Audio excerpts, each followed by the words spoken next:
You know that strange feeling when you look at a rotary phone and know exactly how it sounds, but you also panic if you leave your smartphone at home?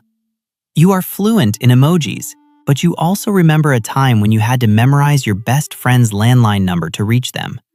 If you were born roughly between 1976 and 1985, psychologists have a specific term for you. You are a Xennial. You are part of a unique micro-generation that exists in the gap between the cynicism of Generation X and the optimism of millennials. But here is what nobody tells you. Your brain was wired in a way that no other generation in history has experienced, and likely never will again. You spent your formative childhood years in a completely analog world, but you entered your adult years in a fully digital one. This specific timing didn't just give you nostalgia. Research suggests it fundamentally altered your psychological architecture in 3 distinct ways. The first psychological trait you possess is what researchers call technological bilingualism. Most generations are native to one language.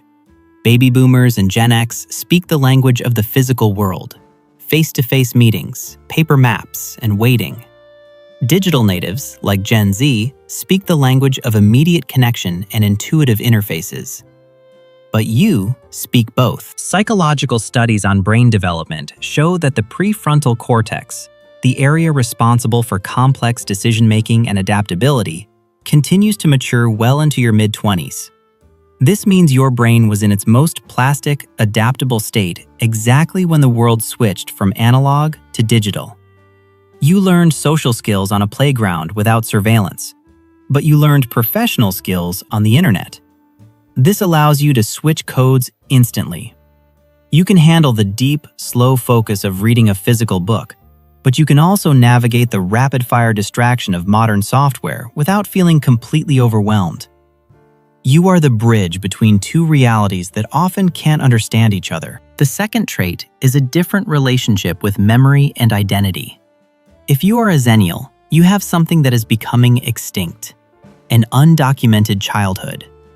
Research on autobiographical memory suggests that the way we form our identity depends heavily on how we view our past.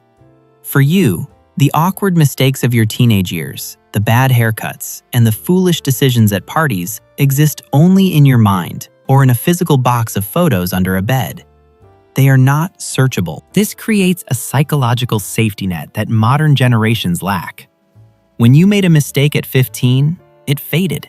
It didn't become a permanent digital footprint that strangers could comment on decades later. This allowed you to develop what psychologists call fluid identity orientation. You were free to reinvent yourself because your past wasn't constantly being reflected back to you by an algorithm. You learned that you could try things, fail, and move on without a permanent record. This gives you a grounded sense of self that doesn't rely as heavily on external validation or likes to feel real. Because for the first half of your life, you existed fully without them. The third psychological marker is a high tolerance for what researchers call the boredom threshold. You remember what it was like to wait. You waited for the radio to play your favorite song so you could record it on a cassette tape. You waited a week to see the next episode of a TV show. You waited for your photos to be developed to see if they were even blurry. While this sounds like a minor inconvenience, it actually trained your brain's reward system in a critical way. Modern technology relies on a dopamine loop of instant gratification, click and receive. But your brain was wired for delayed gratification. Psychological studies indicate that the ability to wait for a reward is strongly linked to long-term emotional regulation and resilience. Because you learned to manage boredom without a screen in your pocket, you possess a latent ability to sit with discomfort and uncertainty. You understand intuitively that just because an answer isn't available immediately doesn't mean it doesn't exist. However, this unique position comes with a specific type of exhaustion. Because you are the bridge, you are often the translator. In the workplace and in families, you are often the one mediating between the old school mentality and the new school speed.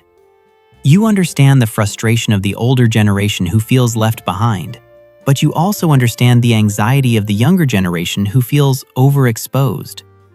Carrying the weight of both worlds can lead to a specific kind of burnout where you feel like you don't fully belong to either side. But here is the gentle reframing you might need to hear. You aren't feeling out of place because you are obsolete. You feel that way because you are one of the few who can see the whole picture. You possess the context of the past and the capability of the future.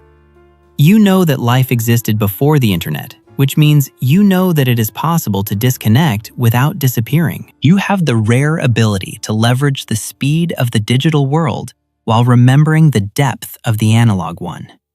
You are not just a microgeneration stuck in the middle. You are the psychological link that keeps the human experience continuous. You remember what it feels like to be unreachable, and that memory is your superpower in a world that never stops calling. If you enjoyed this breakdown of your generation's psychology, make sure to like and subscribe for more insights into how your mind actually works. We'll see you in the next one.